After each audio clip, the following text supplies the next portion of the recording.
Penalty corner में आपका स्वागत है। एक अंतराल के बाद मैं फिर हाजिर हूँ। 6 महीने से हम यहीं बैठकर चुनाव की तैयारियों की, चुनाव की रणनीति की, सबकी चर्चा करते रहे। कुछ दिन मेरा मन किया कि मैं फील्ड में जाऊं, बिना फील्ड में गए लोगों से मिले, चुनाव प्रचार को देखे बिना क्या चुनाव का मज़ा। तो घुमा फिरा, इसलिए कुछ दिन पेनल्टी कॉर्नर नहीं लगा सका। आज फिर हाजिर हूं और उस वक्त जब वोट भी पड़ चुके हैं और एग्जिट पोल भी आप सबके सामने आ गया है। एग्जिट पोल के नतीजे विरोधाभासी हैं। कुछ एग्जिट पोल कांग्रेस की को सरकार के नज़दीक बहुमत के करीब बता रहे हैं और कुछ एग्जिट पोल जिनकी संख्या थोड़ी सी ज़्यादा है वो भाजपा की सरकार बनती हुई बता रहे हैं। सबसे इम्पॉर्टेंट बात यह है कि जो एग्जिट पोल कांग्रेस की सरकार बनती हुई बता रहे हैं, कांग्रेस को करीब बता रहे हैं सत्ता के, वो 96 से 106, 95 से 105 मार्जिनल विक्ट्री बता रहे हैं, या मार्जिनल बहुमत बता रहे हैं, या मार्जिनल बढ़त बता रहे हैं। जो बीजेपी की सरकार बनती हुई बता रहे हैं, ऐसे एग्जिट पोल 122 तक ले जा रहे हैं बीजेपी को। आइए हैव ए लुक, देखते हैं कि कौन क्या कह रहा है। सबसे पहले आज तक का सर्वे जो है एक्सेस माई इंडिया के साथ मिलकर उन्होंने किया। बीजेपी को 80 से 100 बता रहे हैं, 20 सीटों का मार्जिन इधर से उधर, न्यूनतम और अधिकतम के बीच। वैसे ये एग्जिट पोल कितना एग्जैक्ट हो पाएगा इतने बड़े गैप के कारण, ये सोचने वाली बात है। पर बीजेपी 80 से 100 और कांग्रेस 86 से 106, यहाँ भी 20 सीटों का। इन 20 सीटों में 10-10 मान लो तो इनके हिसाब से 96 कांग्रेस और 90 बीजेपी। ऐसा एवरेज लोगों ने निकाल के भी बताया मुझे। 9 से 18 सीटें बता रहे हैं ये अन्य पक्ष के खाते में।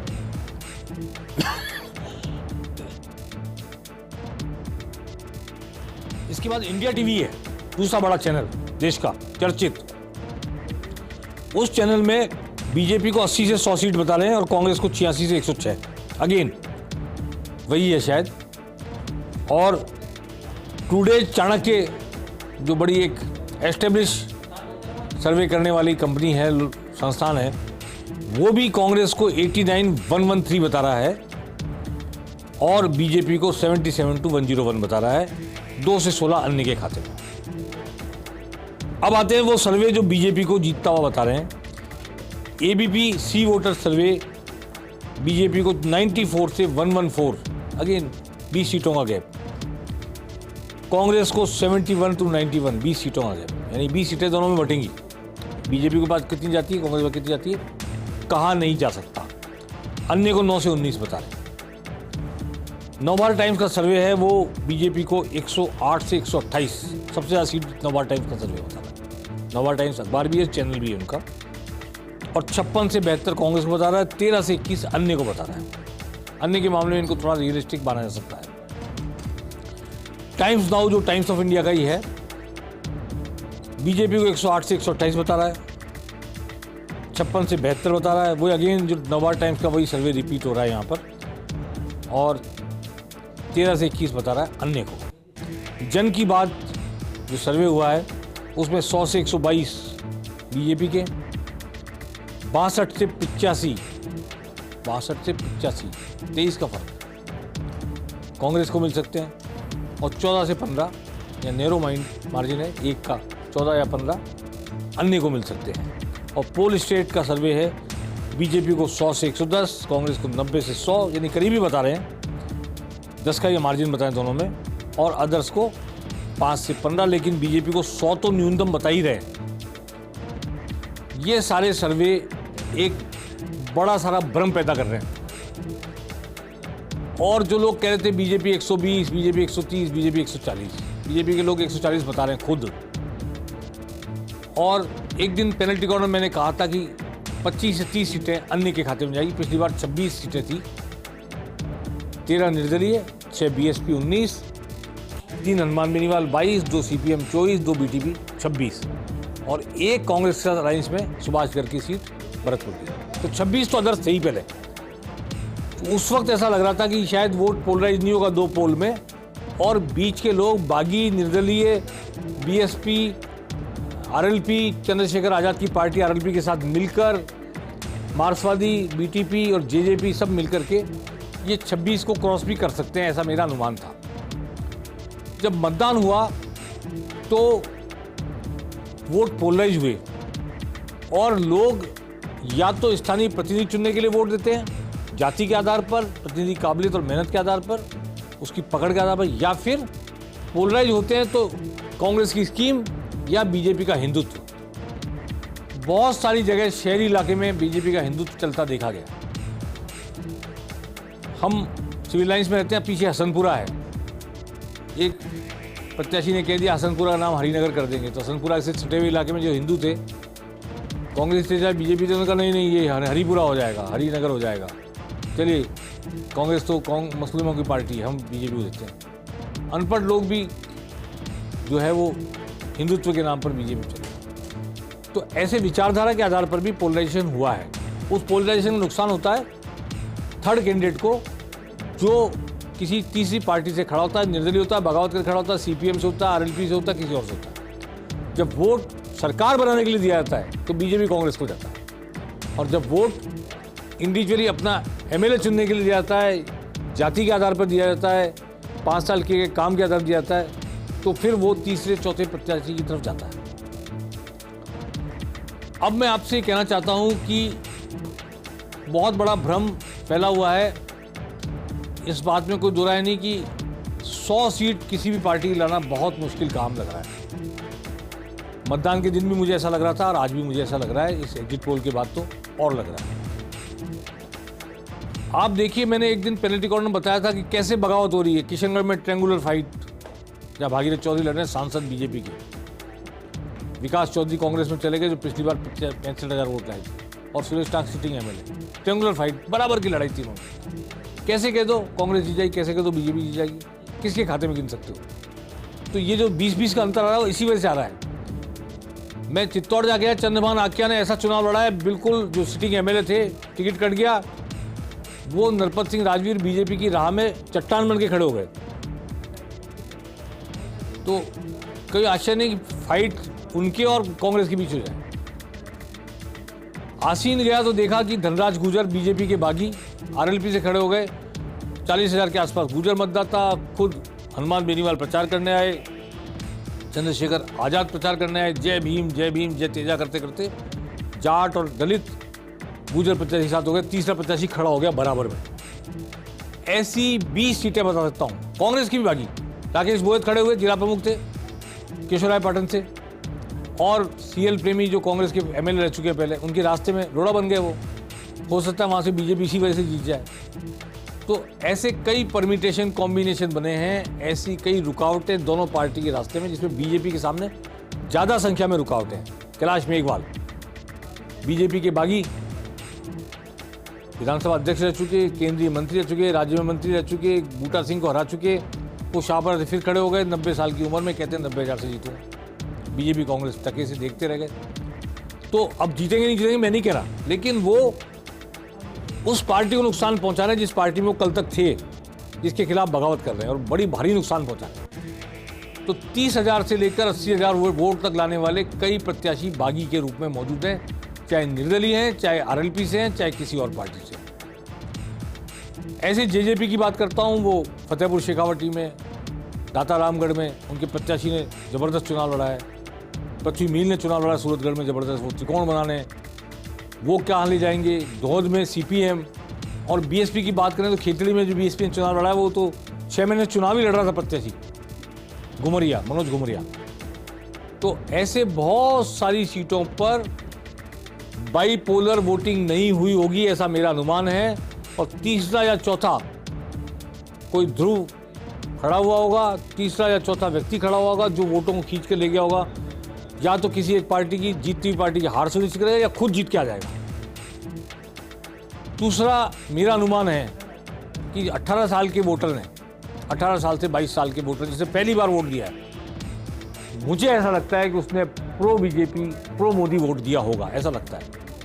मोदी के भाषण, देश का गौरव, अभिमान, 370 और हिंदुत्व, ये इमोशनल होता है नौजवान बिल्कुल किशोर अवस्था में उसको ज़्यादा अट्रैक्ट करते हैं। इसलिए ऐसा मेरा अनुमान है कि कांग्रेस में उस तरह का अट्रैक्शन नहीं था यूथ के लिए, तो इसलिए उन वोटर्स के बारे में ऐसा अनुमान है, पहली बार वोट देने वालों के बारे में, कि चांद पर यान उतरा और ऐसा हुआ और वैसा हुआ, देश का स्वाभिमान, हिंदुत्व, इसने अट्रैक्ट किया। लेकिन महिलाओं की बड़ी बड़ी कतार लगी, और खास तौर पर ग्रामीण इलाकों में महिलाओं ने पुरुषों से ज़्यादा वोट दिया है। महिलाओं ने पुरुषों से ज़्यादा वोट दिया है। उन कतारों को क्या समझा जाए? क्या वो फ्री गैस सिलेंडर की 500 रुपए की गैस सिलेंडर की, फ्री 100 यूनिट बिजली की, 2000 यूनिट गांव में किसानों को, खेती को बिजली फ्री की, चिरंजीवी की लाइन थी जिसने सीधा उनके घर को, गृहस्थी को, परिवार के स्वास्थ्य को, परिवार की जेब को, बजट को प्रभावित किया है। क्या महिलाएं उसके लिए वोट लेने आई हैं या हिंदुत्व पर? यह यक्ष प्रश्न है। मेरा अनुमान है कि महिलाओं का बढ़ता हुआ प्रतिशत गहलोत सरकार की उन योजनाओं के लिए है जिसने घर के बजट को सुधारा है और परिवार के स्वास्थ्य की चिंता की है। इसलिए महिलाओं का वोट प्रतिशत बढ़ना कांग्रेस के लिए आशा की किरण बन सकता है। मुस्लिम वोट प्रतिशत भी अच्छा गया है, लेकिन पोखरण में और तिजारा में जैसा 82% वोट होने की बात कर रहे हैं, वहाँ बीजेपी के चेहरे पूरी तरह महंत थे, बालकनाथ थे, प्रतापपुरी थे, पूरा हिंदुत्व चला। और चूंकि वहाँ कांग्रेस का वोटर कांग्रेस प्रत्याशी मुस्लिम था, क्योंकि दोनों तरफ से जबरदस्त पोलिंग हुई, 82% पोलिंग हुई। जहाँ पर कांग्रेस का प्रत्याशी मुस्लिम है, वहाँ पर हिंदुत्व का कार्ड बीजेपी का काफ़ी हद तक चला है। पर कांग्रेस का प्रत्याशी चाहे भगवा चेहरा हो बीजेपी का और सामने हिंदू है हवा महल की तरह, तो आप नहीं कह सकते कि मुसलमानों ने जैसे वोट दिया वैसे रिएक्शन में हिंदुओं ने वोट दिया, ऐसा नहीं लगता। फिर ग्रामीण इलाकों में शहरी इलाकों से ज़्यादा अच्छा वोटिंग हुआ है। ग्रामीण इलाकों में जातिवाद के आधार पर काफ़ी वोटिंग होती है और जातियां फैसला करती है कि इस तरफ जाना है उस तरफ जाना। मोटे तौर पे ऐसा अनुमान है, ऐसा अनुमान, मैं फिर कह रहा हूँ ऐसा हुआ, ये नहीं कह रहा, ऐसा अनुमान है कि दलित कांग्रेस के साथ गया है और मीणा समाज भी वैसा बीजेपी के साथ नहीं गया जैसा पहले कभी जाता रहा है। गुर्जर समाज ने जहां सचिन पायलट के प्रत्याशी खड़े थे, जहां गुर्जर प्रत्याशी खड़े थे, वहां कांग्रेस को वोट दिया। लेकिन अदर देन 2 सीट्स जहां गुर्जर प्रत्याशी नहीं थे कांग्रेस के, वहां पर गुर्जर समाज के बारे में अनुमान लगाया जा रहा है कि वो कांग्रेस के खिलाफ गया है। माली समाज ट्रेडिशनली बीजेपी का वोटर रहा है।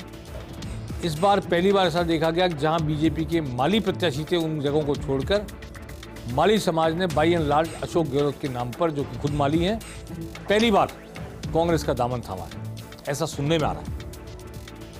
तो जातीय आधार पर पोलिंग होती है, इसमें कोई इनकार नहीं कर सकता। जब दोनों तरफ से जाट हो तब अलग बात है, दोनों तरफ से गुर्जर हो तब अलग बात है। तो जातिवाद फैला है, जातीय आधार पर वोट पड़े हैं, लेकिन योजनाओं पर भी वोट पड़े हैं, हिंदुत्व पर भी वोट पड़े हैं, मोदी पर भी वोट पड़े हैं। और बीजेपी ने किसी को प्रोजेक्ट नहीं किया, कांग्रेस से स्वतः ही अशोक गहलोत प्रोजेक्टेड थे। तो स्थानीय प्रादेशिक नेता के नहीं होने के कारण या चेहरा घोषित नहीं करने के कारण बीजेपी को एक मोदी ने राष्ट्रीय नेता के नाम पर वोट मांगने के कारण भी प्रदेश स्तर पर, प्रदेश के मुद्दों पर कई जगह नुकसान उठाना पड़ सकता है, ऐसा लगता है। मैं आपको याद दिलाना चाहता हूं कि पिछले चुनाव में कांग्रेस और बीजेपी के बीच में 0.5% वोटों का अंतर था, मात्र 0.5%, 37, 38 इस तरह का कुछ था, 0.5% था। 0.5% वोटों के अंतर से 27 सीटें ज्यादा मिल गई कांग्रेस को, 73 और 100, सिर्फ 0.5% थे। अभी जो सर्वे आ रहे हैं वो, उनमें कई सर्वे 1% वोटों का अंतर बता रहे हैं, कांग्रेस को 1% अहेड बता रहे हैं, कुछ बीजेपी को अहेड बता रहे हैं। लेकिन 0.5% वोटों के अंतर से इतना बड़ा अंतर सीटों में आ जाए कि तभी संभव है जब तीसरा प्रत्याशी आरएलपी का, बसपा का, जेजेपी का, सीपीएम का, बीटीपी का या बागी बड़ी मात्रा में वोट ले जाता है, तो नैरो कर देता है फाइट को वो। और 154 वोट से असीम जीती थी पिछली बार कांग्रेस, बीजेपी, क्षमा करें, बीजेपी 154 वोट से। ऐसे 500 वोट से, 600 वोट से, 800 वोट से हारने वाले 10 से ज़्यादा प्रत्याशी थे, जीतने वाले 10 से ज़्यादा प्रत्याशी। इस वक्त भी ऐसा हो सकता है कि बीजेपी के प्रत्याशी जीते हैं, वो बड़ी थंपिंग मेजोरिटी जीते हैं, और कांग्रेस के प्रत्याशी जीते हैं, वो नैरो मार्जिन से जीते हैं। उस केस में क्या होता है, वोट शेयर बीजेपी कांग्रेस का करीब करीब हो जाएगा, पर सीटों का अंतर बढ़ जाएगा। तो बात यहां आकर के कंक्लूड की जा सकती है कि पता तो 3 तारीख को ही लगेगा, लेकिन कुछ बड़े नेता संकट में हैं, कुछ बड़े नेताओं के बारे में चौंकाने वाले परिणाम आ सकते हैं, ये मैं आज कहना चाहता हूं। और बहुत थोड़े से मार्जिन से विक्ट्री, हार जीत हो सकती है। कांग्रेस के भी कई बड़े नेता क्लोज कंटेस्ट में हैं, बीजेपी के कई नेता बड़े क्लोज कंटेस्ट में हैं, इसलिए चौंकाने वाले परिणाम भी आ सकते हैं कुछ लोगों के मामले में, कुछ बड़े नेताओं के मामले में। और ये जो सर्वे आ रहे हैं, एग्जिट पोल आ रहा है, नहीं कहा जा सकता ये जो बड़ा दिग्भ्रम पैदा हो गया है, लेकिन फाइट नैरो है। किसी को 140, 130, 120, किसी को भी, मुझे भी मिलती हुई नहीं दिख रही है। 100 के आसपास, बल्कि हो सकता है दोनों 100 के नीचे रह जाएं, ये भी संभव है। अब सरकार किसकी बनेगी, ये प्रश्न ये है। जो निर्दलियों को मैनेज करेगा, या जो दूसरी किसी पार्टी में 5-7 सीट आएगी उसका मर्जर करा लेगा, उसका समर्थन हासिल कर लेगा, ये भी संभव है। पर मोटे तौर पर किसी एक पार्टी की लहर चली हो, ऐसा नहीं लगता। हिंदुत्व के नाम पर वोट पड़े हैं, इसमें कोई दो राय नहीं, लेकिन अशोक गहलोत की योजनाओं के नाम पर वोट पड़े हैं, इसमें भी कोई दो राय नहीं। अलग अलग वर्गों ने अलग अलग तरीके से अपने अपने वोट देने का फैसला कर लिया, लेकिन वोटर इस बार घर से तय कर निकला था कि उसे किस बात पर किसको वोट देना है। पेनल्टी कॉर्नर में आज बस इतना ही। हम कल फिर हाजिर होंगे। नमस्कार।